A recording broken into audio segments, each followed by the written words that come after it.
সালেহা বেগম একজন স্ত্রী, একজন মা, এক ছাদের নিচে বসবাস করা ৩ সন্তানের একজন অভিভাবক। তবে তার ভেতরে যেন চলছিল এক অদৃশ্য দ্বন্দ্ব। তার স্বামী আব্দুল বাতেন জানান, আমি অন্য কাউকে সন্দেহ করছি না, এটা ফ্ল্যাট বাসা, নিরাপত্তা প্রহরী আছে, আমার স্ত্রীর একটু সমস্যা আছে, অনেক সময় বলে চলে যাব, মাঝে মাঝে কান্না করে, কেন বিয়ে বসলো, একা থাকতে চাইতো, যাতে তাকে কেউ যেন ডিস্টার্ব করতে না পারে, সন্তানরাও যেন ডিস্টার্ব করতে না পারে এমনটাও চাইতো সে। কাউকে পছন্দ করত না, এমন কথাগুলো হয়তো অনেকেই হালকাভাবে নিয়েছিল। কেউ ভাবেনি এই নিঃসঙ্গতা, এই মানসিক চাপ একদিন এমন ভয়াবহ পরিণতি আনবে, যেখানে একজন মা হয়ে উঠবে নিজের সন্তানের মৃত্যুদূত।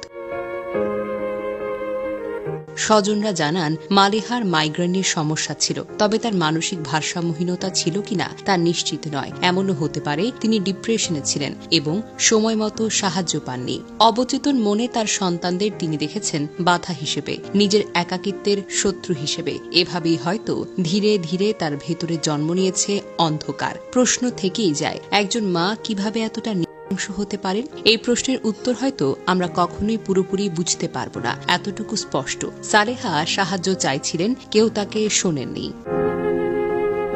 শুক্রবার দুপুরে মালিহা, আব্দুল্লাহ, তাদের বাবা আব্দুল বাতেন, মা সালেহা বেগম, দাদি একসঙ্গে খাবার খান। খাওয়ার পর সালেহা একটি কক্ষে গিয়ে ঘুমিয়ে পড়েন। তিনি মাইগ্রেনের ঔষধ সেবন করছিলেন, যা তাকে গভীর ঘুমে নিয়ে যায়। এদিকে দাদি ওপরতলা একটি ফ্ল্যাটে বেড়াতে যান। তার বাবা আব্দুল বাতেন মালিহা ও আব্দুল্লাহকে ঘরে রেখে বাহিরে চলে যায়। সালেহা বাতেন দম্পতির বড় মেয়ে সেদিন নানার বাড়িতে ছিলেন, তাই ফ্ল্যাটে কেবল মালিহা আর আব্দুল্লাহ, আর তাদের মা ঘুমন্ত অবস্থায় ছিলেন।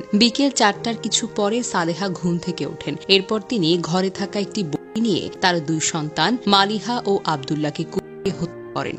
পর তিনি পাশের বাড়ি থেকে তার ২ দেবরকে ডেকে আনেন। গাজীপুর মেট্রোপলিটন পুলিশের অতিরিক্ত কমিশনার জাহিদ হাসান জানান, ঘটনার পর পুলিশ তাৎক্ষণিকভাবে তদন্ত শুরু করে। তিনি বলেন, যে বাড়িতে ঘটনা ঘটেছে ওই বাড়ির আশেপাশে বেশ কয়েকটি সিসিটিভি ক্যামেরার ফুটেজ চেক করা হয়েছে। সেখানে দেখা হয়েছে ঘটনার সময় তাদের ঘরে বা ফ্ল্যাটে শিশুদের মা ছাড়া আর কেউ আসা যাওয়া করেননি। ফুটেজে কোনো বহিরাগতের উপস্থিতি না থাকায় পুলিশের সন্দেহ ঘনীভূত হয় সালেহার উপর। পুলিশ আরও লক্ষ্য করেন, সালেহার হাতে কাট দাগ ছিল, তার কথাবার্তা অসংলগ্ন ছিল।